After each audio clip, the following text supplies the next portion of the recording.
အိမ်မပြောစိတ်ဓာတ်တို့မပြောလဲဖို့တွေ့ထားတယ်အိမ်မတော်အကွဲပြောင်းမတွားမေးတည်းရှိတဲ့ကောင်းမျိုးပါအမင်းလေးရှိတဲ့စီအလံလာမေး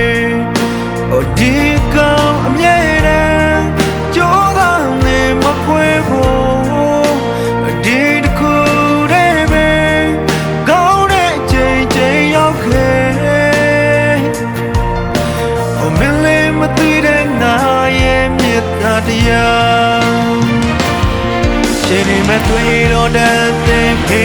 ရဲ့စိတ်တော်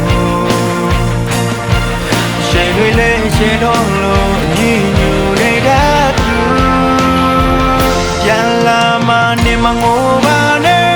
ပြန်ဆုံးမှမနာချင်ပါနဲ့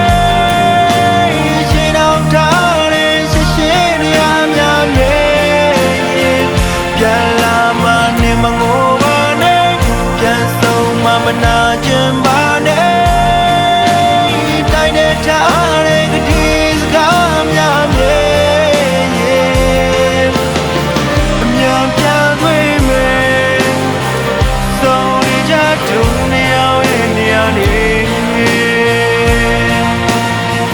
ပြန်ဆုံးကြမယ်ပြန်လာခဲ့မယ်အမိမြေမှာ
don't know yet nearly